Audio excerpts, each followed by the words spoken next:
जय हिंद जय भारत जय हिंद जय भारत दोस्तों, मैं हूं अभिषेक जैन। एग्जामपुर के परिवार में आपका हार्दिक स्वागत करता हूं। हमें कलम से क्रांति। तो चलिए स्टार्ट करते हैं बिना किसी देरी के आज की क्लास। तो कल हम प्रतिध्वनि पढ़ रहे थे, यानी इको पढ़ रहे थे हम। उसमें मैंने आपको एक होमवर्क दिया था, ठीक है।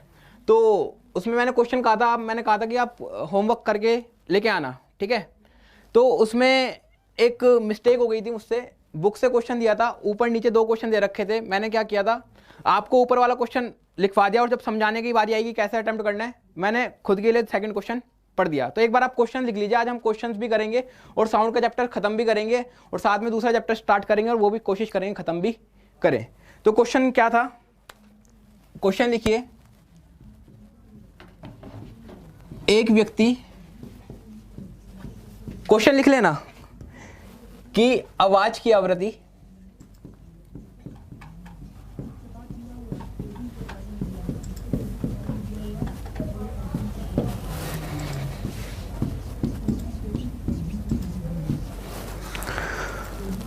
दो किलो हर्ट्ज है तथा तरंग दैर्घ्य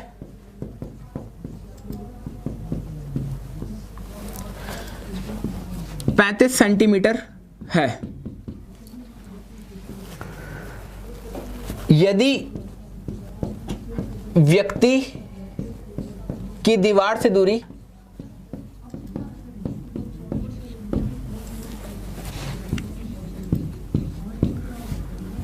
1.4 किलोमीटर है तो व्यक्ति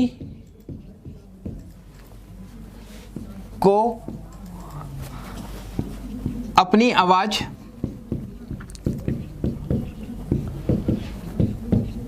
कितनी देर बाद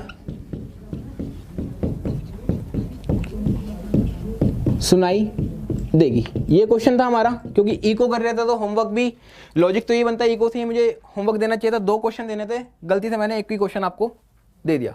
चलिए ठीक है, अटेम्प्ट करते हैं क्वेश्चन को। क्वेश्चन में क्या गिवन है, कोई व्यक्ति है, इसकी आवाज की आवृत्ति कितनी है, फ्रीक्वेंसी कितनी दे रखी है, 2 किलो हर्ट्ज। 2 किलो हर्ट्ज में कितने हर्ट्ज होते हैं, 2000 हर्ट्ज होते हैं। इसकी वेवलेंथ कितनी दे रखी है आवाज की, 35 सेंटीमीटर। वेवलेंथ हमेशा मीटर में होती है, तो यानी 0.35 मीटर आपको वेवलेंथ दे रखी है। यदि व्यक्ति की दीवार से दूरी, व्यक्ति के सामने कोई दीवार है, व्यक्ति और दीवार के बीच की दूरी कितनी दे रखी है, 1.4 किलोमीटर। तो आपको बताना है व्यक्ति को अपनी आवाज कितनी देर बाद सुनाई देगी। डिस्टेंस को किस में नापते हैं बच्चों, मीटर में नापते हैं। तो 1.4 किलोमीटर का मतलब क्या हो गया, 1400 मीटर। हमने फॉर्मूला पढ़ा था कल, क्या, x बराबर होता है स्पीड इंटू टाइम अपॉन में 2। आपको व्यक्ति और दीवार के बीच की दूरी दे रखी है कितनी, 1400 मीटर, यानी आपको x की वैल्यू दे रखी है। स्पीड तो दे नहीं रखा। स्पीड का फॉर्मूला क्या होता है बच्चों, वेवलेंथ इंटू फ्रीक्वेंसी। तो स्पीड यहां से आ जाएगी, हमें वेवलेंथ दे रखी है कितनी, 0.35 मीटर। फ्रीक्वेंसी कितनी दे रखी है हमें, 2000 हर्ट्ज। तो ये ऐसे लिख सकते हैं, 35 इंटू 20, ये आ जाएगा 700 मीटर पर सेकंड। यानी स्पीड की वैल्यू आपकी कितनी आ गई, 700 मीटर पर सेकंड।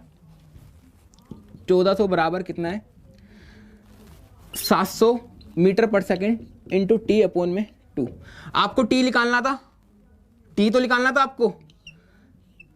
700 दूनी 1400, ये 2 उधर जाएगा तो टी की वैल्यू कितनी आ जाएगी बच्चों, 4 सेकंड। तो ये हमारा आंसर क्या था, 4 सेकंड। क्लियर हो गया।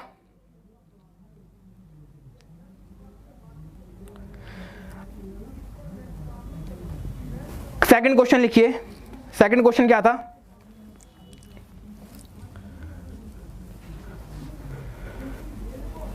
एक ध्वनि तरंग की आवृत्ति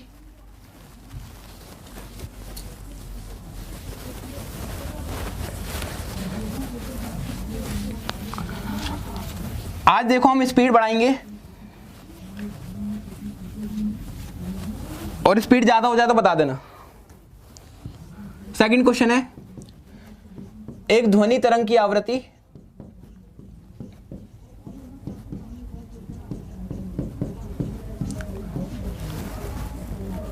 इसी से मिलता जुलता क्वेश्चन है, 2 किलो हर्ट्ज है तथा तरंग दैर्घ्य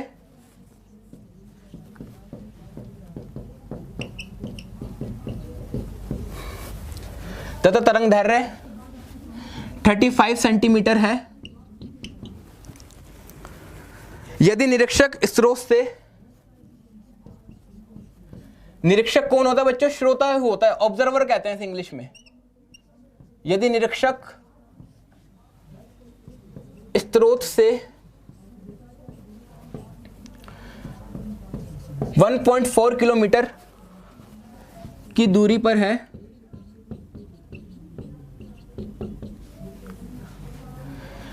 कितने समय बाद वह ध्वनि सुन सकता है? कितने समय बाद वह ध्वनि सुन सकता है? अब बच्चों ये यहां पर आवाज टकरा के वापस नहीं आ रही, कोई गूंज वगैरह की बात नहीं हो रही, इको का क्वेश्चन नहीं है ये। आपको देखो क्वेश्चन में क्या दे रखा है कि भाई कोई स्रोत है, स्रोत का मैंने बताया था क्या मतलब होता है, कोई भी ऐसी चीज जो आवाज कर सके। ये सायरन ले लेना, कोई स्रोत है और कोई निरीक्षक है, निरीक्षक यानी श्रोता यानी ऑब्जर्वर। इन दोनों के बीच की दूरी कितनी दे रखी है? 1.4 किलोमीटर। आपको दे रखी है स्रोत, जो स्रोत से आवाज निकाल रही है उसकी फ्रीक्वेंसी कितनी दे रखी है आपको? 2 किलोहर्ट्ज। 2 किलोहर्ट्ज यानी क्या लिखना है आपको? 2000 हर्ट्ज। तरंग दैर्घ्य कितना दे रखा है आपको? 35 सेंटीमीटर यानी कितना हो गया? 0.35 मीटर। आपको बताना है कि जो इस लाउड स्पीकर से आवाज निकलेगी व्यक्ति के कानों पर कितनी देर में पहुंचेगी। जो लाउड स्पीकर से आवाज निकलेगी व्यक्ति के कानों पर कितनी देर में पहुंचेगी। तो बच्चों आपको दे क्या रखा है, इसमें आपको डिस्टेंस दे रखा है, यानी स्रोत और निरीक्षक के बीच की दूरी दे रखी है कितनी? 1.4 किलोमीटर यानी 1400 मीटर। आपको दे रखा है फ्रीक्वेंसी और आपको दे रखा है वेवलेंथ। आपको निकालना क्या है? टाइम निकालना है कि लाउड स्पीकर की आवाज व्यक्ति कितनी देर बाद सुनेगा। टाइम का फॉर्मूला क्या होता है? डिस्टेंस अपॉन में स्पीड। डिस्टेंस आपको कितना दे रखा है? 1400 मीटर। स्पीड का फॉर्मूला क्या होता है? Wavelength into frequency. Value put करो, आंसर निकालने की कोशिश करो। 1400 अपॉन में वेवलेंथ कितनी है? 0.35 इंटू फ्रीक्वेंसी कितनी है? 2000। सॉल्व करोगे आंसर क्या आएगा?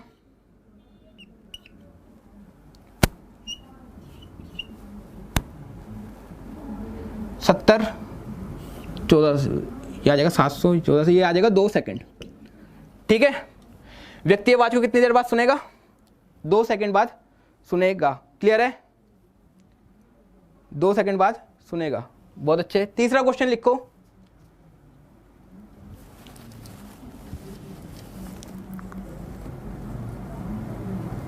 क्लियर है ना?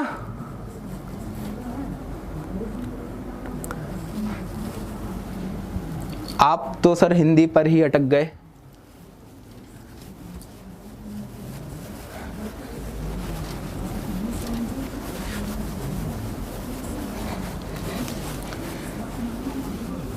चलिए इंग्लिश में भी ट्राई करूंगा।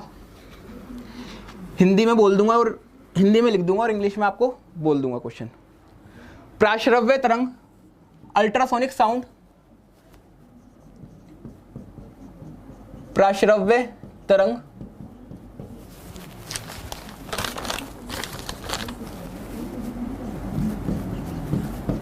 जिनकी आवृत्ति an ultrasonic wave have frequency 3 into 10 raised to power 5 hertz.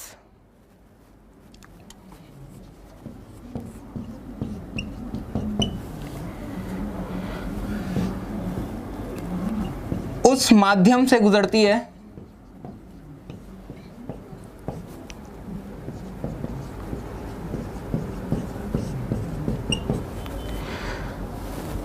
जहां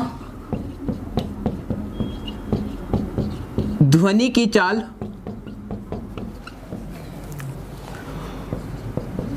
वायु की तुलना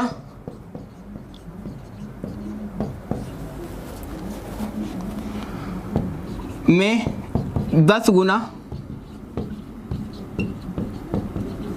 अधिक हो। ब्रैकेट में दे रखा क्या, वायु में ध्वनि की चाल आपको कितनी लेनी है, 300 मीटर पर सेकेंड। उस माध्यम में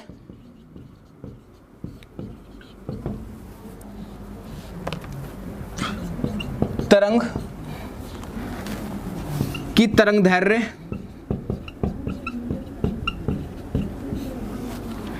किस कोटि की होगी।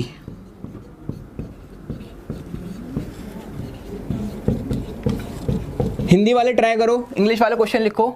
Ultrasonic sound have frequency 3 × 10⁵ hertz. It passes through that medium. It passes through that medium in which speed of sound is 10 times the speed of air. In which speed of sound is 10 times the speed of air. Bracket में लिख लेना, speed of sound in air is 300 metre per second. Speed of sound in air is 300 metre per second. Find the wavelength of the wave. Find the wavelength of the wave. Find the wavelength of the wave. ठीक है, solve करने की कोशिश करते हैं। आपको क्या दे रखा है इसमें, आपको दे रखा है प्राश्रव्य तरंग यानी अल्ट्रासोनिक साउंड की आपको फ्रीक्वेंसी दे रखी है कितनी, 3 × 10⁵ हर्ट्ज। आपको दे रखी है ये अल्ट्रासोनिक साउंड उस माध्यम से गुजरती है जिस माध्यम में ध्वनि की चाल वायु की चाल की 10 गुना होती है। वायु की चाल आपको दे रखी है कितनी, 300 मीटर पर सेकेंड। यानी उस माध्यम में जो आपको स्पीड लेनी है वो कितनी लेनी है, 300 की 10 गुना। यानी उस माध्यम में अल्ट्रासोनिक साउंड की फ्रीक्वेंसी कितनी है, 3000 मीटर पर सेकेंड। 10 गुना का मतलब यही हो गया, 3000 मीटर पर सेकेंड। आपको बताना है उस प्राश्रव्य तरंग की तरंग दैर्घ्य कितना होगा। अभी आपने फॉर्मूला पढ़ा क्या, स्पीड बराबर होता है किसके, फ्रीक्वेंसी इंटू लैम्डा के। ये दोनों आपको पता है, ये आराम से निकाल सकते हो। लैम्डा कितना आ जाएगा, निकालो। लैम्डा क्या हो गया, स्पीड अपॉन में फ्रीक्वेंसी। स्पीड कितनी है 3000, फ्रीक्वेंसी कितनी है 3 × 10⁵। ये आ जाएगा 1000, ये कितना आ जाएगा 10⁻⁻²। क्या मीटर के सेंटीमीटर, मीटर, क्योंकि वेवलेंथ किस में निकालते हैं हम, मीटर में निकालते हैं। ये आंसर आपका होगा। ठीक है बच्चे,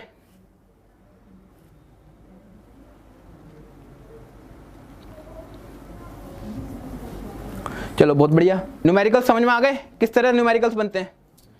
अगला टॉपिक है आपका मैक नंबर। स्पीड ज़्यादा तो नहीं है मेरी, मैक नंबर।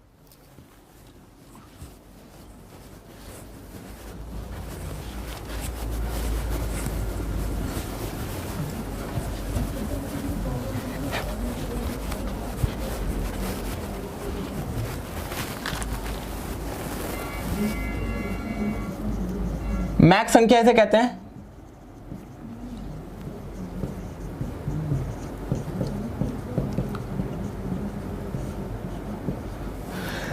देखो जैसे आप स्कूटर की, कार की, बस की स्पीड किस में निकालते हो, मीटर पर सेकंड में निकालते हो या किलोमीटर पर आवर में निकालते हो ज़्यादा से ज़्यादा। लेकिन हम जब मिसाइल की स्पीड निकालते हैं या किसी एरोप्लेन की स्पीड निकालते हैं, हम कोशिश करते हैं किस में निकालते हैं, मैक नंबर में निकालते हैं। क्यों निकालते हैं इसकी बात में बात करेंगे। मैक नंबर निकालने का फॉर्मूला होता है क्या, स्पीड ऑफ प्लेन या फिर मिसाइल अपॉन में speed of sound in air. Mach number को m से रिप्रेजेंट करेंगे। क्या होता है फॉर्मूला इसका? स्पीड ऑफ प्लेन अपॉन में speed of sound in air, यानी मिसाइल अथवा जहाज की चाल अपॉन में हवा में ध्वनि की चाल। ठीक है, स्पीड ऑफ प्लेन या मिसाइल किस में लेते हैं हम? मीटर पर सेकंड में लेते हैं। Speed of sound in air किस में लेते हैं? मीटर पर सेकंड में लेते हैं। मीटर पर सेकंड से मीटर पर सेकंड कट जाता है, तो याद रखना इसकी कोई यूनिट नहीं होती। तो इसमें पहला पॉइंट लिखो, इट इज यूनिटलेस, कोई यूनिट नहीं होती। ठीक है, तो speed of sound in air पहली बात है क्वेश्चन में देगा कि कितनी लेनी है, अगर नहीं देगा तो आप कितनी लोगे? 330 मीटर पर सेकंड। पहली बात तो मैं क्या बोला मैंने कि क्वेश्चन में देगा कि कितनी लेनी है, अगर नहीं दिया दे रखा तो आप कितनी लोगे? 330 मीटर पर सेकंड। चलिए क्वेश्चन लिखते हैं, इस पर डायरेक्ट क्वेश्चन लिखते हैं। पढ़ रखा है ना आपने? डायरेक्ट क्वेश्चन लेते हैं। इफ, यदि किसी जहाज का, इंग्लिश में लिख रहा हूं हिंदी में लिख लेना, हिंदी में बोल रहा हूं, इंग्लिश में लिख रहा हूं, हिंदी में बोल रहा हूं, तो अपने आप लिख लेना। इफ, यदि किसी जहाज का मैक संख्या 2 है, यदि किसी जहाज की मैक संख्या 2 है, if the Mach number of the plane is 2, यदि किसी जहाज की मैक संख्या 2 है तो जहाज की चाल, या ऐसे लिखिए जहाज की मैक संख्या, जहाज की चाल मीटर पर सेकंड में क्या होगी? जहाज की चाल मीटर पर सेकंड में क्या होगी? Find the speed of plane in metre per second.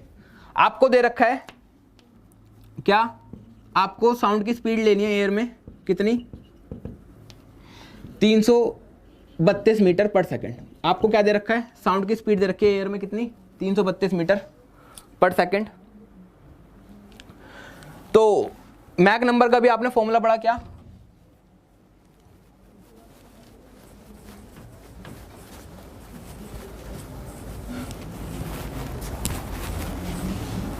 Mach number का फॉर्मूला क्या पढ़ा आपने? कि स्पीड ऑफ प्लेन अपॉन में स्पीड ऑफ साउंड, है ना? आपको मैक एम की वैल्यू दे रखी है, कितनी दे रखी है आपको एम की वैल्यू? यहां पर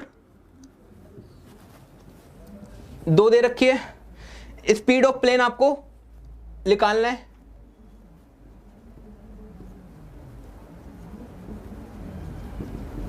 और क्या दे रखा है आपको? Speed of sound in air दे रखी है, कितनी लेनी है आपको? 332 मीटर पर सेकंड।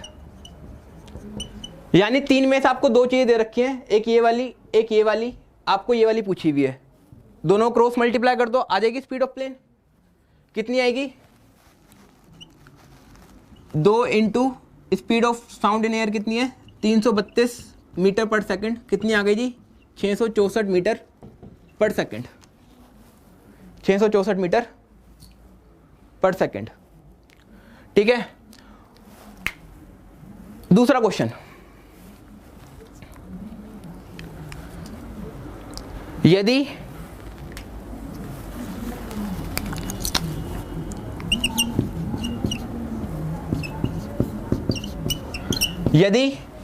किसी मिसाइल की चाल,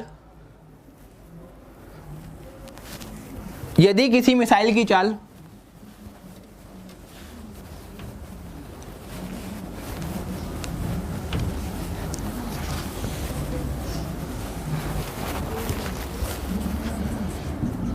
if the speed of the missile is, किसी मिसाइल की चाल आपको दे रखी है, यदि मिसाइल की चाल 1980 मीटर पर सेकंड है, यदि किसी मिसाइल की चाल 1980 मीटर पर सेकंड है, आपको ध्वनि में ध्वनि की चाल दे रखे, कितनी लेनी है आपको, 330 मीटर पर सेकंड। आपको बताना है मिसाइल की मैक संख्या कितनी होगी, मिसाइल की मैक संख्या कितनी होगी।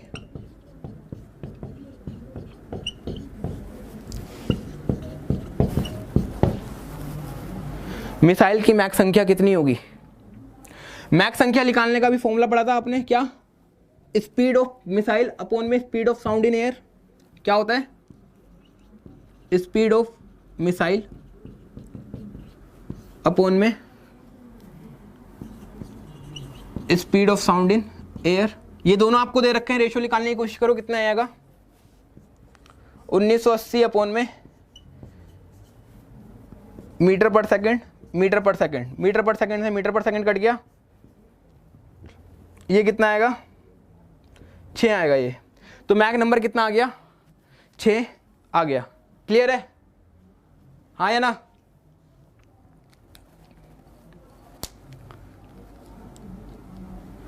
मैक नंबर कितना आ गया बच्चों, 6 आ गया। तो मैक नंबर अगर मैं सिंपल भाषा में समझाने की कोशिश करूं, मैक नंबर होता है अगर किसी ऑब्जेक्ट का मैक नंबर दे रखा है तो इसका मतलब होता है उसकी चाल ध्वनि के कितने गुना होगी। यदि किसी ऑब्जेक्ट का मैक नंबर है तो मैक नंबर का मतलब होता है ध्वनि की चाल, सॉरी, वस्तु की चाल ध्वनि की चाल के कितने गुना होगी। जैसे ध्वनि की चाल कितनी होती है, 332 मीटर पर सेकंड। मैं कहता हूं किसी प्लेन का मैक नंबर है 3, मैक नंबर कितना है, 3। इसका मतलब क्या है कि इस प्लेन की चाल ध्वनि की चाल के 3 गुना होगी। आंसर कितना आएगा, 699 मीटर पर सेकंड। पढ़ा हुआ है आपने, इसलिए फास्ट चलना पड़ रहा है, क्योंकि बच्चे कह रहे थे कि भाई बहुत ज़्यादा स्लो पढ़ा रहा हूँ मैं। ठीक है जी।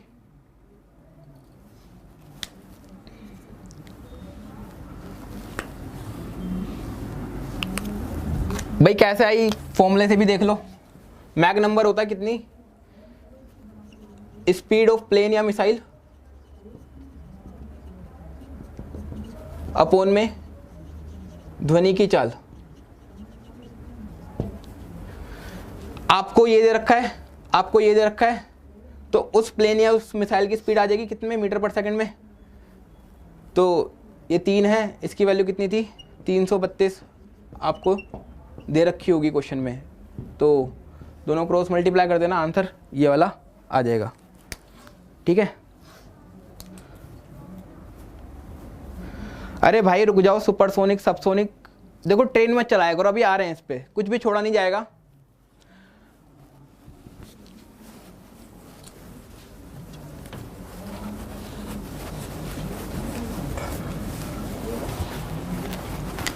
देखो ऑब्जेक्ट्स ना कुछ हमारे पास वस्तुएं होती हैं,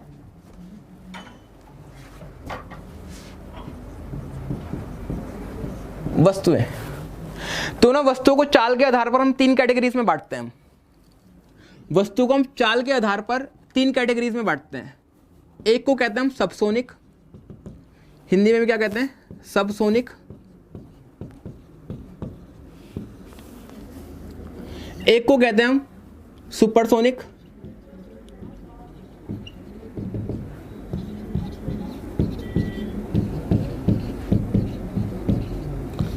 एक को कहते हैं बच्चों हम हाइपरसोनिक।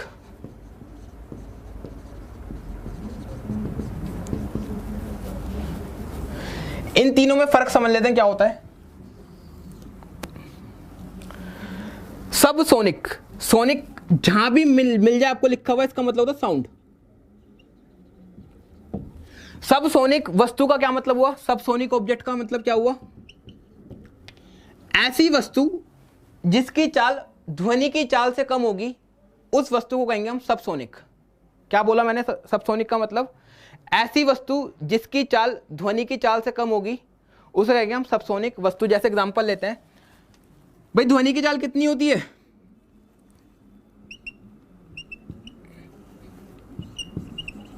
स्पीड ऑफ साउंड कितनी होती है, 330 मीटर पर सेकंड ना। बहुत अच्छे। ऐसी कोई भी वस्तु जिसकी चाल 330 से नीचे होगी, उस सारी वस्तुओं को मैं क्या कह सकता हूं, सब सोनिक वस्तु कह सकता हूं। ठीक है, जैसे एग्जांपल लेते हैं, भाई कोई कार है, ये 10 मीटर पर सेकंड की स्पीड से भाग रही है। ये कार है, ये 10 मीटर पर सेकंड की स्पीड से भाग रही है, तो इसकी चाल ध्वनि की चाल से कम है, यानी ये कार कौन सी कार है? Subsonic car. ये कार कौन सी कार है? Subsonic car. यदि यही कार अपनी स्पीड बढ़ा के कर ले कितनी? 1000 मीटर पर सेकंड। कितने मीटर पर सेकंड कर ले? 1000 मीटर पर सेकंड, तो यही कार क्या हो जाएगी? Supersonic car. बात करते हैं सबसोनिक वस्तु का क्या मतलब होता है। इसमें क्या होता है, स्पीड, जो वस्तु की स्पीड होती है वो ध्वनि की चाल से कम होती है।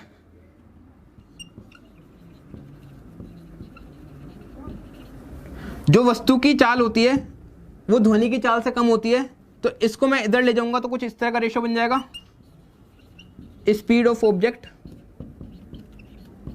अपॉन में स्पीड ऑफ साउंड।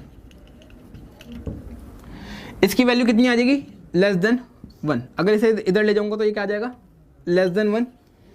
अभी आपने पढ़ा था स्पीड ऑफ ऑब्जेक्ट अपॉन में स्पीड ऑफ साउंड क्या होता है? Mach number. वस्तु की चाल अपॉन में ध्वनि की चाल क्या होता है? Mach number. यानी इसका मैक नंबर क्या होता है बच्चों? 1 से कम होता है। ठीक है, इसका मैक नंबर क्या होता है बच्चों? 1 से कम होता है। तो दो चीजें ध्यान रखना, सबसोनिक वस्तु का मैक नंबर 1 से कम होता है। 1 से कम मतलब इसमें ध्वनि की, इन वस्तु की चाल ध्वनि से कम होती है, यानी इन वस्तु की चाल ध्वनि की चाल से कम होती है। अब बात करते हैं सुपरसोनिक की। जैसे मान लो ये मैं हूं, है ना, मैं 800 मीटर पर सेकंड की स्पीड से पार्क में भाग रहा हूं। कितनी स्पीड से भाग रहा हूं? 800 मीटर पर सेकंड की स्पीड से भाग रहा हूं, यानी मेरी स्पीड ध्वनि की चाल से ज्यादा है, यानी उस वक्त के लिए मैं क्या हो गया? हाइपरसोनिक अभिषेक, नहीं सुपरसोनिक अभिषेक, यानी सुपरसोनिक वस्तु में बन गया। तो इनकी खास बात होती है, इनमें वस्तु की चाल ज्यादा होती है, किससे? ध्वनि की चाल से। इसकी खास बात क्या होती है? इन वस्तु की चाल ध्वनि की चाल से ज्यादा होती है। इसको नीचे लेके आएंगे तो क्या बनेगा? ये स्पीड ऑफ ऑब्जेक्ट अपॉन में speed of sound is greater than 1। Speed of object upon में स्पीड ऑफ साउंड क्या बढ़ा था आपने? Mach number. यानी इस केस में मैक नंबर क्या होता है? 1 से बड़ा होता है।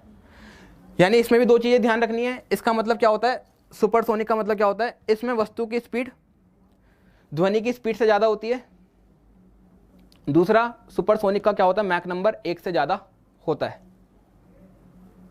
ठीक है, हाँ अभी बता रहे हैं भाई, लिमिट है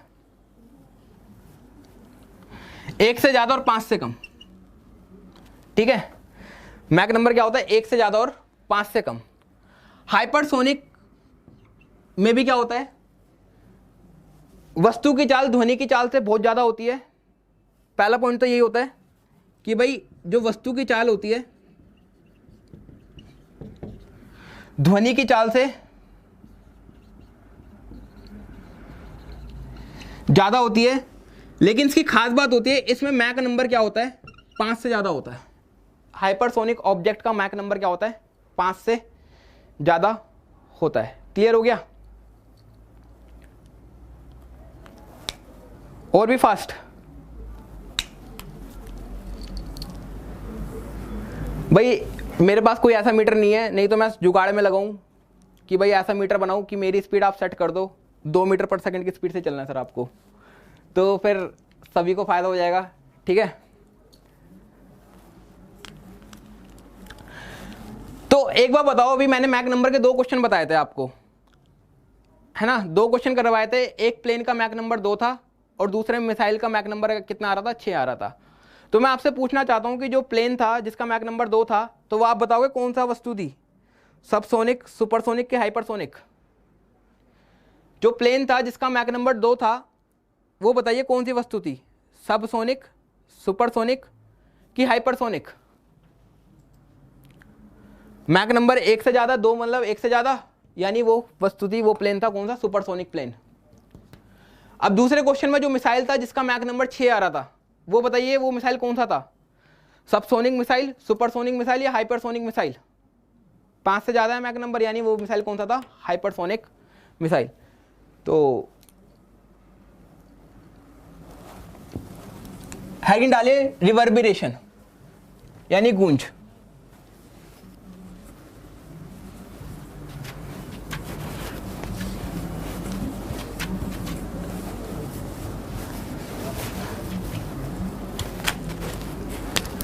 बच्चों क्या डालनी है हेडिंग आपको?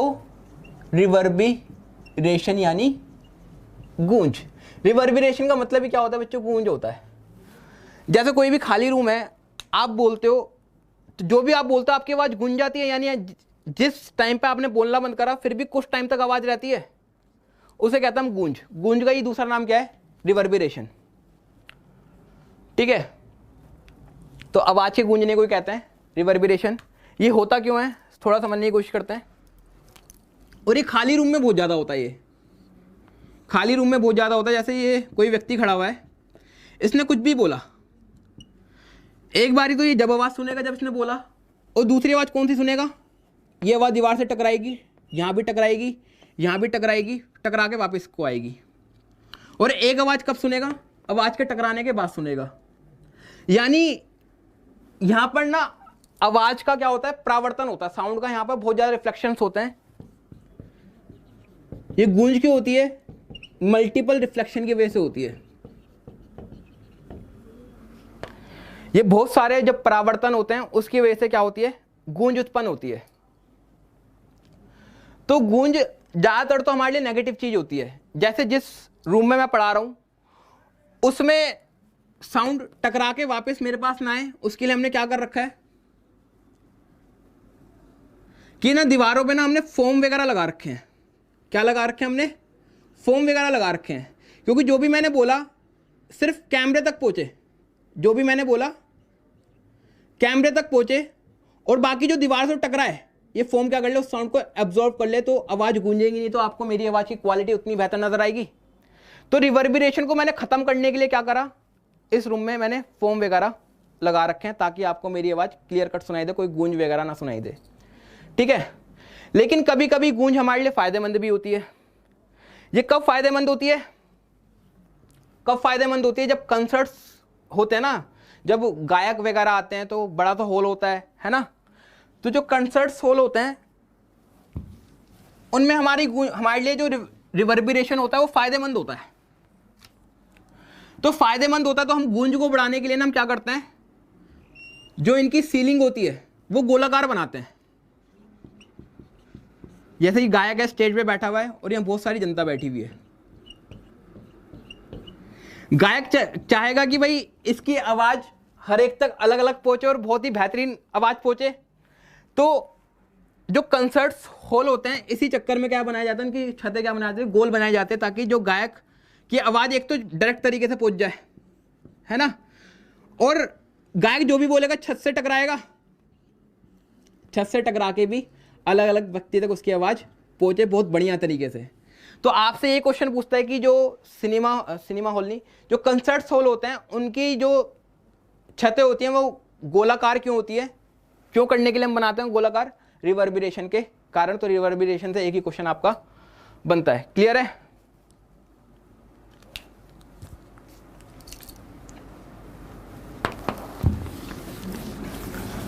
भाई कंसर्ट्स की हम छतें गोल क्यों बनाते हैं? किसके कारण? रिवर्बिरेशन के कारण, ताकि वहां पर गूंज सही हो, वहां फायदेमंद होती है। वैसे तो ये नेगेटिव ही होती है हमारे लिए गूंज। क्लियर है? चलो अच्छी बात है। अभी आपने पढ़ा स्पीड क्या होता है? Wavelength into frequency. स्पीड क्या होता है बच्चों?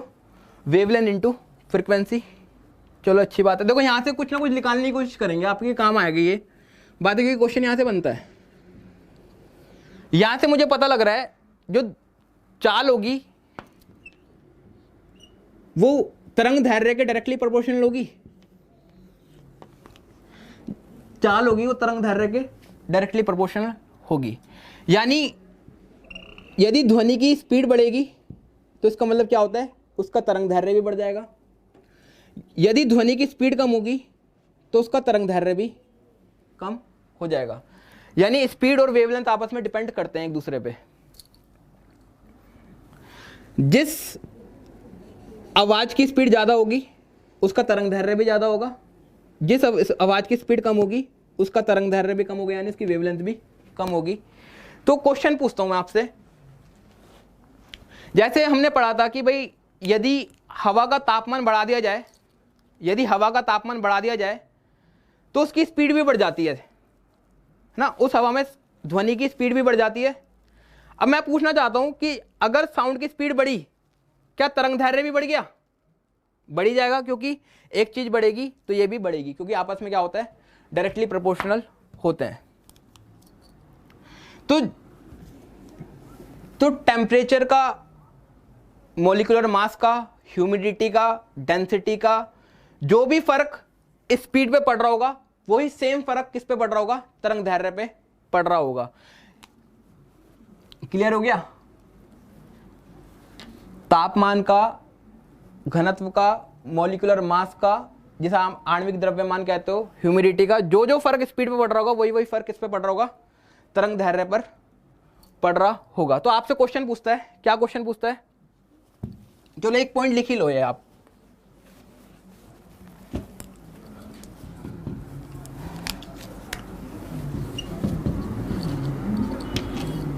तापमान, आर्द्रता, आणविक द्रव्यमान, कोमा घनत्व का प्रभाव केवल ध्वनि की चाल अथवा तरंग दैर्घ्य पर पड़ता है। तापमान, आर्द्रता, आणविक द्रव्यमान, घनत्व का प्रभाव केवल, इसे पूरा लिखो, हवा के तापमान, हवा के तापमान, आर्द्रता, आणविक द्रव्यमान, घनत्व का प्रभाव केवल ध्वनि की चाल अथवा तरंग दैर्घ्य पर ही पड़ता है। यानी बाकी सारी चीजें क्या रहेंगी, कांस्टेंट रहेगी। कांस्टेंट क्या क्या रहेगा, जो ध्वनि की आवृत्ति होगी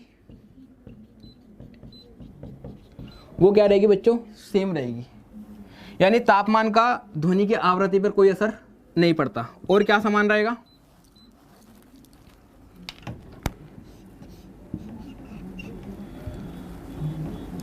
एम्पलीट्यूड का आपने नाम सुना है, इसे आयाम कहते हैं, इस पर भी कोई असर नहीं पड़ता है। इन सबका चाहे घटाओ चाहे बढ़ाओ, आर्द्रता घटाओ चाहे बढ़ाओ, तापमान घटाओ चाहे बढ़ाओ, ये दोनों कांस्टेंट रहेंगे। और तीसरी चीज होती है इंटेंसिटी, इसे कहते हैं तीव्रता। ये तीनों के तीनों क्या रहते हैं बच्चों, कांस्टेंट रहते हैं, यानी इनका कोई असर नहीं पड़ता। तो आपसे क्वेश्चन पूछता है कि तापमान बदलने पर ध्वनि की कौन से गुण पर प्रभाव पड़ेगा। तापमान बदलने पर ध्वनि के कौन से गुण पर प्रभाव पड़ेगा, किस किस पर पड़ता है, या तो चाल पर पड़ता है या फिर तरंग दैर्घ्य पर पड़ता है। और बाकी के तीन ऑप्शन फालतू को होंगे इस तरह के, ठीक है। चलिए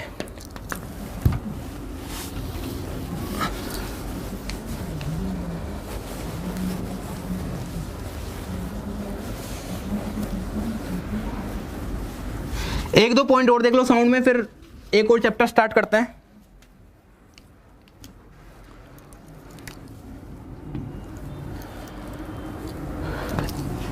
एम्पलीट्यूड, मैंने आपको लाउडनेस बताई थी,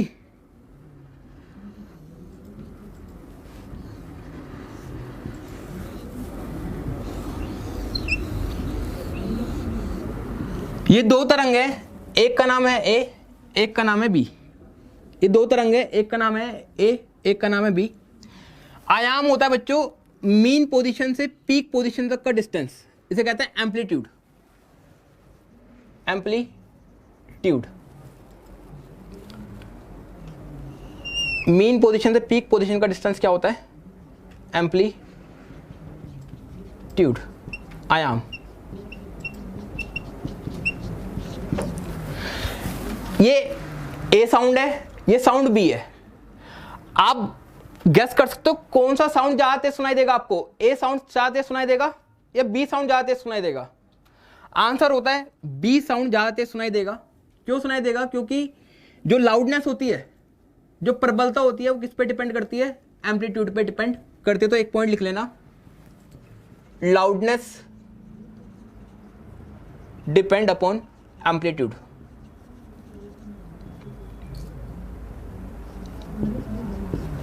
लाउडनेस डिपेंड अपॉन एम्पलीट्यूड, ये पॉइंट आपका रह गया था।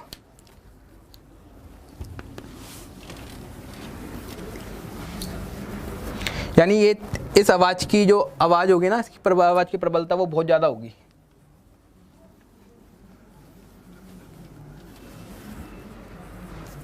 ठीक है। अच्छा एक और बात सुनो, लास्ट है, फिर साउंड खत्म करते हैं पक्का।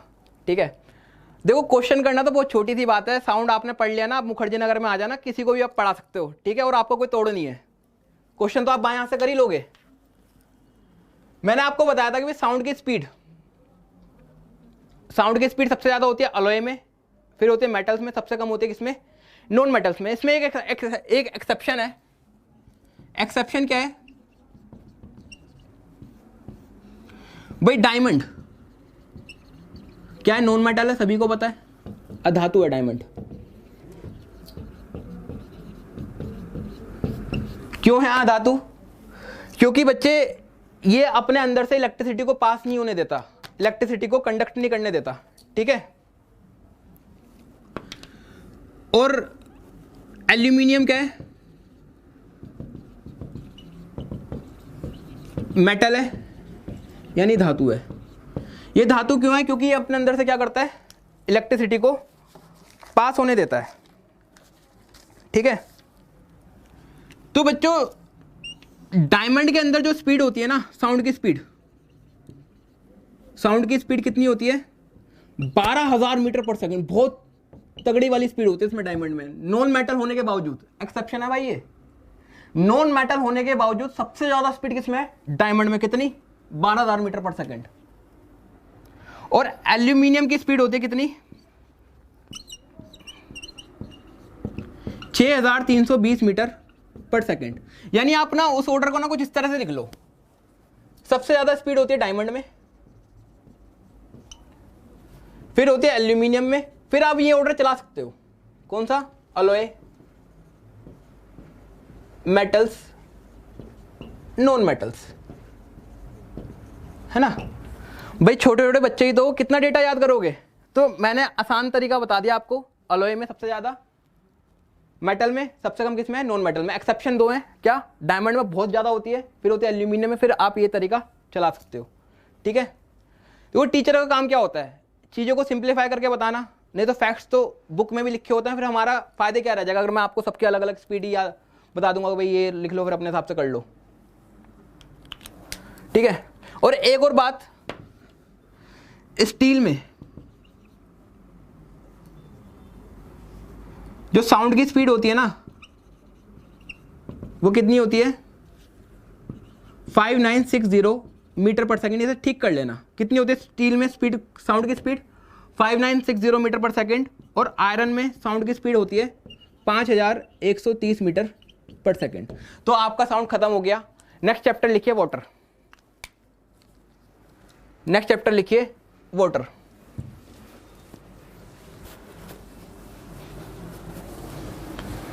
वाटर तो आधे घंटे का है, आधे पौने घंटे का है। अभी 10 मिनट है, चलो आधा खत्म हो जाएगा हमारा पानी। जल,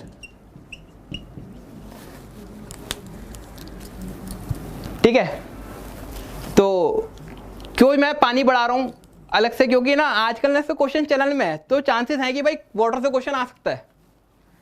ठीक है। तो वाटर को सब जानते हैं, पानी क्या होता है, सभी पीते हैं। ठीक है। तो बच्चों हजारों सालों से ना मान्यता रही है कि गंगा का पानी बहुत शुद्ध माना गया है। लोग हजारों सालों से जा रहे हैं गंगा में पाप धोने, क्योंकि हिंदुस्तान में मान्यता रही है कि भाई गंगा का पानी सबसे शुद्ध है। तो एक साइंटिस्ट हुआ 1896 में, उसका नाम था ई हेनबरी हैंकिन नाम का। 1896 में ई हेनबरी हैंकिन नाम का एक साइंटिस्ट हुआ, उसने गंगा के पानी में कुछ प्रयोग करा। उसने क्या करा, एक ऐसा पानी लिया जिसमें कोलेरा के बैक्टीरिया थे, और उसमें क्या करा, एक घूंट गंगा का पानी डाल दिया।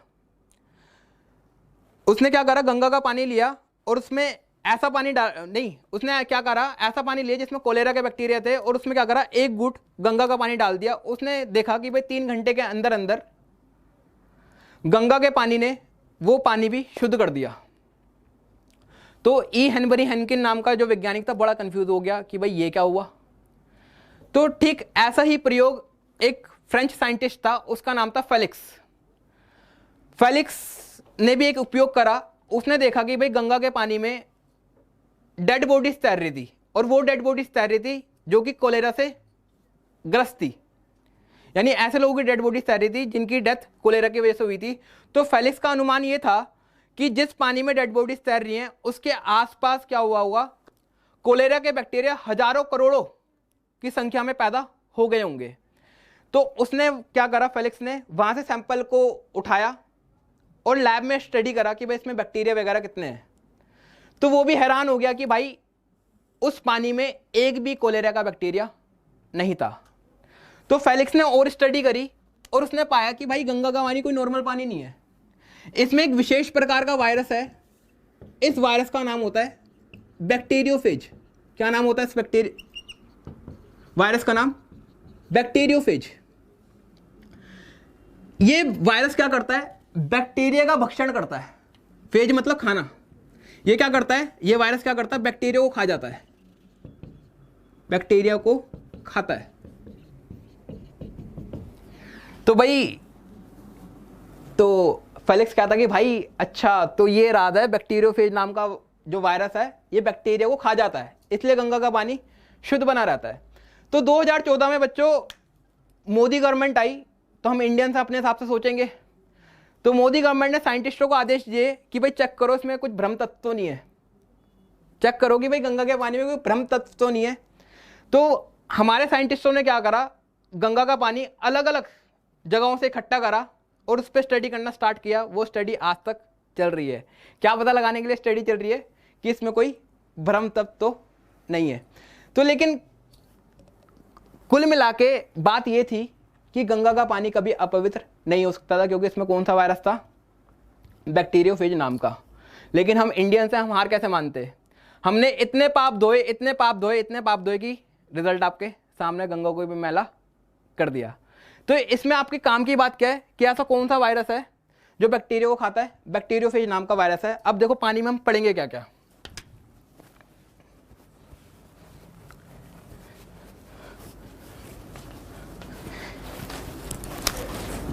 इसमें हम पढ़ेंगे वॉल्यूम ऑफ वाटर, जल का आयतन।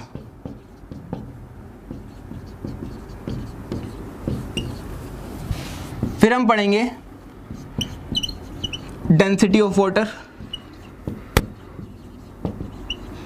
जल का घनत्व। फिर हम पढ़ेंगे बॉइलिंग पॉइंट ऑफ वाटर, जल का क्वथनांक बिंदु।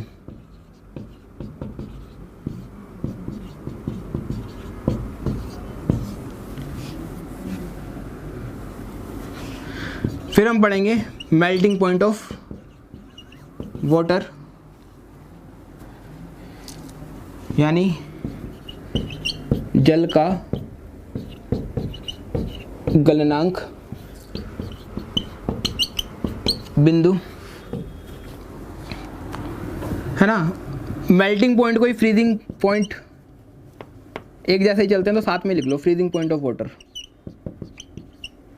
मेल्टिंग अथवा फ्रीजिंग पॉइंट ऑफ वाटर, गलनांक बिंदु के ब्रैकेट में लिख लेना हिमांक बिंदु।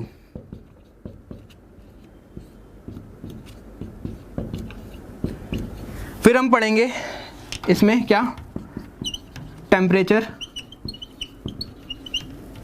स्केल, यानी तापमान